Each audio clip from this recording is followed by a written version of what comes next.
Dmitry Nikolaevich Senyavin, or Senyavin, was a Russian admiral who ranks among the greatest seamen of the Napoleonic Wars. Service under Ushakov. Born in a family estate near Borovsk, Senyavin belonged to a notable noble family of sea captains from the Kaluga Governorate, all of whom, starting with his great-uncle, served in the Imperial Russian Navy. Having graduated from the Naval Cadet Corps in 1780, he took part in an expedition to Portugal, then joined the Black Sea Fleet upon its formation in 1783 and helped construct the naval base in Sevastopol. In 1786, he commanded a packet boat while at the fleet. Family interests gained him rapid promotion, especially after his resolute actions had prevented a flagship from capsizing during the Varna expedition, and Prince Potemkin had entrusted him with a vital task of transporting diplomatic mail to the Russian embassy in Constantinople. During the Russo-Turkish War, Senyavin was present at Fyodonisi and Ochakov and went to St. Petersburg to inform the Empress about the former victory. He was promoted to adjutant general in 1788. Although he distinguished himself in command of the battleship Novatia during the Battle of Kalliaquia, he had no patience with Ushakov's cautious and cunctatory approach and paid little attention to his authority, which resulted in his confinement to a guardhouse and the threat of his reduction in rank. At last Potemkin effected a reconciliation between Senyavin and his peer, remarking in his letter to Ushakov that Senyavin could become the greatest admiral that Russia had ever known. During Ushakov's Mediterranean expedition of 1798 to 1800, in which he took part in the years of 1798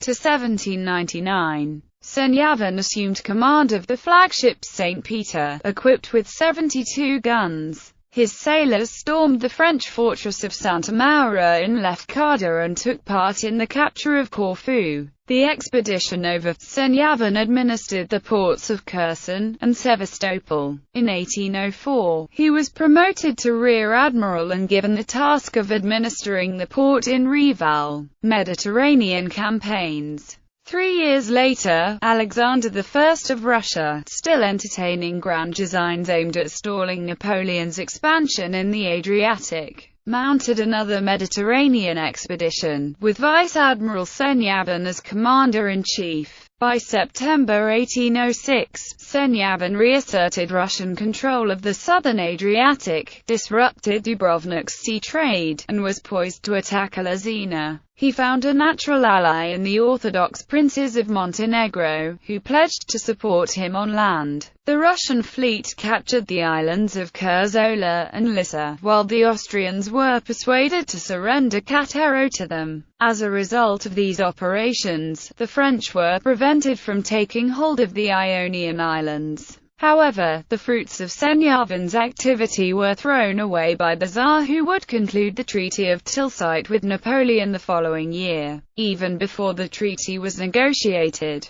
a new war with Turkey had erupted, and Senyavin's squadron was ordered to proceed to the Aegean Sea in order to attack Istanbul. He reached the Dardanelles on 24 February 1807 and captured the island of Tenedos in March.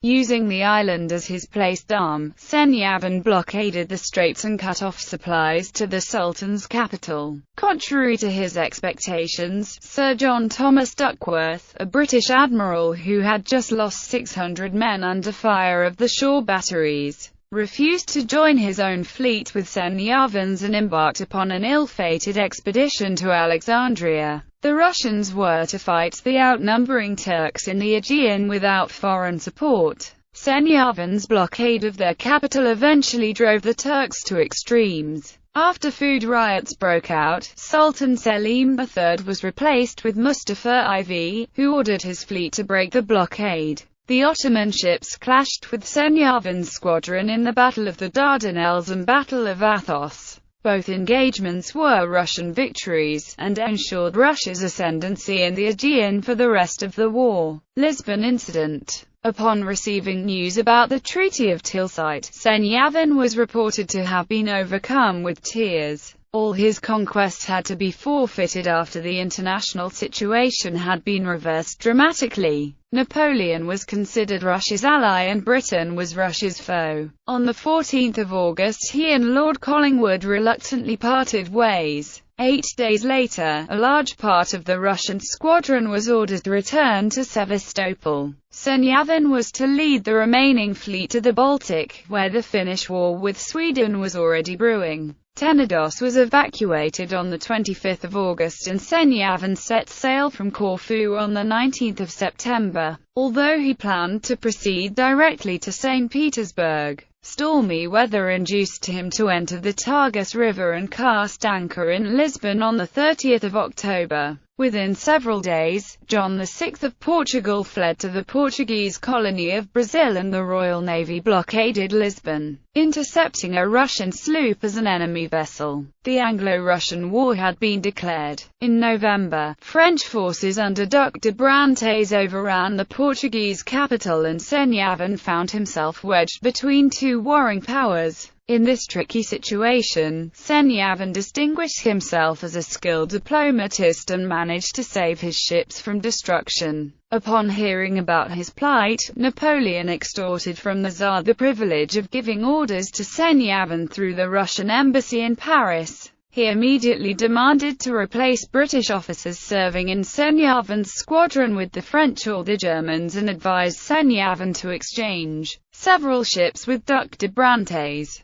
Napoleon's orders were politely ignored by the Russian admiral, who had no intention to risk the lives of his marines in pointless warfare against erstwhile friends and consequently professed his neutrality. In July 1808 Senyavin's ships, still blockaded in Lisbon by the British, were repeatedly visited by Duc de Brantes and General Kellerman, who exhorted him to assist in their military operations against the Portuguese and the Spaniards. To that Senyavin responded that he had not been authorized by the Tsar to fight the peoples his country was not at war with and neither promises nor threats could make him change his mind. In August the French were beaten by the Duke of Wellington at Vimeiro and were compelled to leave Portugal. Senyavin's 7 battleships and 1 frigate were left face to face with 15 British battleships and 10 frigates, to say nothing about coastal artillery. They could have easily annihilated the Russian squadron if Senyavin refused to surrender. The Russian admiral, however, maintained his neutrality, threatening to blow up the ships and set Lisbon ablaze in case of attack. At last a convention was signed with the British Admiral, Sir Charles Cotton, whereby the Russian squadron was to be escorted by the Royal Navy to London without lowering Russian flags. Moreover, Senyavin was to assume supreme command of the joint Anglo-Russian fleet, while 2 Russian ships were to be left in Lisbon for repairs.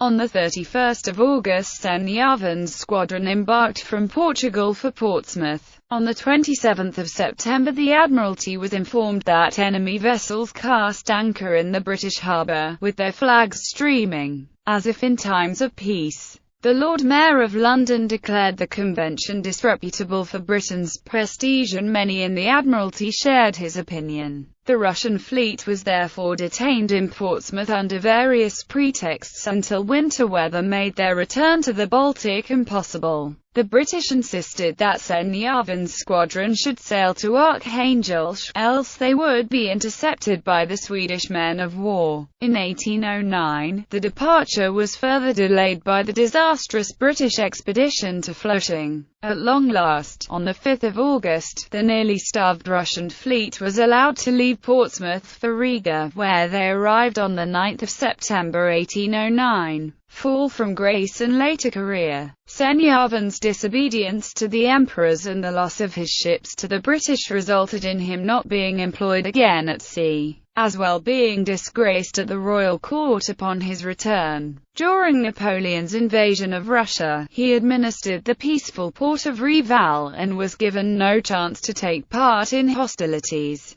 Despite his regular petitions to let him muster a militia in his native province, Although he settled into retirement in the next year, Senyavin's name remained so popular in the Navy that the Decembrist conspirators planned to make him a member of the provisional government after staging a palace revolution. When the Greek War of Independence broke out in 1821, Greek insurgents requested the Tsar to send the famous Senyavin to their assistance, but their petition was rejected. It was not until Alexander I's death in 1825 that Senyavin was recalled to active service. As Russia was preparing to resume hostilities against Turkey, Nicholas I of Russia, recalling him to active duty in 1826 to 1829, as he was appointed to command the Baltic Fleet. The following year, he was promoted full admiral and accompanied Login Guidance Squadron heading for the Mediterranean, where combined Anglo-Franco-Russian forces would score the great victory at Navarino.